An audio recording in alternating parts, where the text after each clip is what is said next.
Hilary here for Waterlogged on behalf of saltwateraquarium.com. Welcome back. This is part 2 of building the stand for my Red Sea Reefer 425 G2. Now, as you can see, this stand is pretty much structurally built. There's a couple of last things that I have to do. I've got to put those panels in the bottom and the front doors on, but when you follow along with the instructions, you need to put the tank on and make sure that it's level and adjust those feet.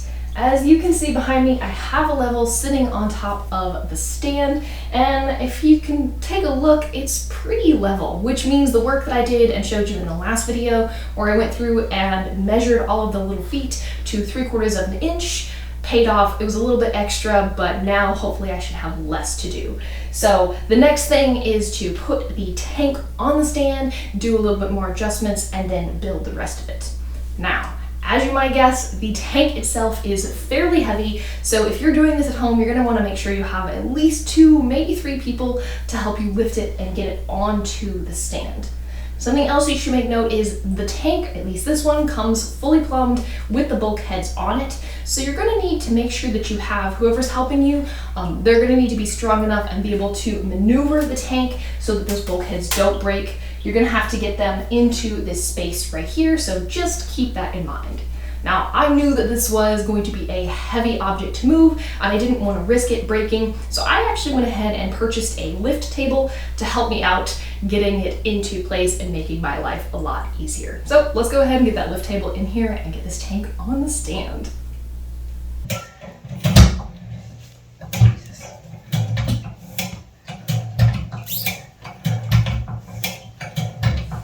As you can see, the tank is on the stand. Now, something that you should be aware of, it kind of says it in the instructions, but it's not super obvious. I definitely missed it and had to figure it out as I was putting it up here. If you can tell, the tank overhangs the front of the stand by just a smidgen. So when you are putting your tank on the stand, make sure the sides and the back are aligned with the stand. It's gonna overhang just a little bit on the front, because you still have to put the doors on, and that is going to cover that small gap that you'll have. So just be mindful of it. It says it in the instructions. I missed it, so I don't want you to miss it too. Next part, I just want to make sure that everything is still level. Hopefully I don't have too much to do.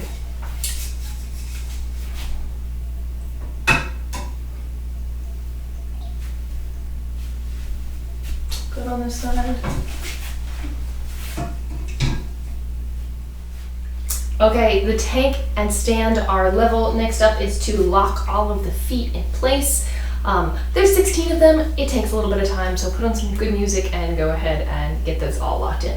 Once you get that done, you want to go ahead and get those next pieces that you need for the floor of the stand. So according to the instructions, it is piece A1 and A2. I'm going to go get those and get them in place.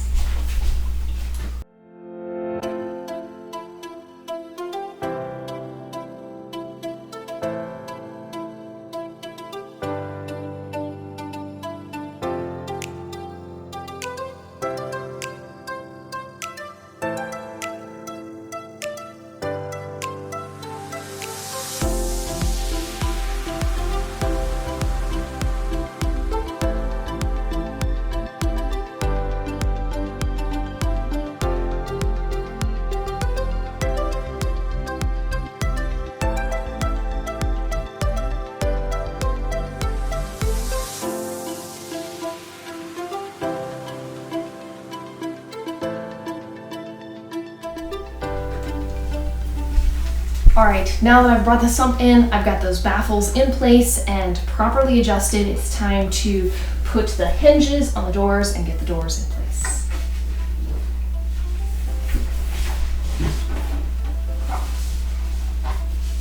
This door actually is pretty easy because it has the Red Sea logo on the front of it, so you know exactly where it goes.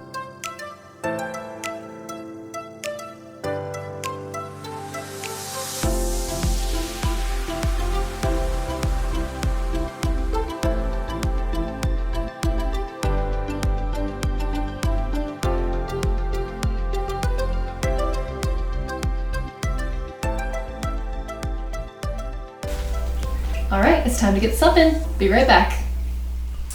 Okay, now the sump is in. the tank is on, the stand is built. This part of the video is complete, but I wanted to give you a couple of things if you're thinking about doing this yourself, just a few things that I noted about the project overall. So one, how long it took. Things were a little bit different for me because I was filming this as I was building. If you are doing this at home, I would give yourself 3 to 4 hours. Hopefully it shouldn't take you that long if you can stay dedicated and focused and you've got everything you need. But that's about how long I would set aside to build the stand and get everything set up.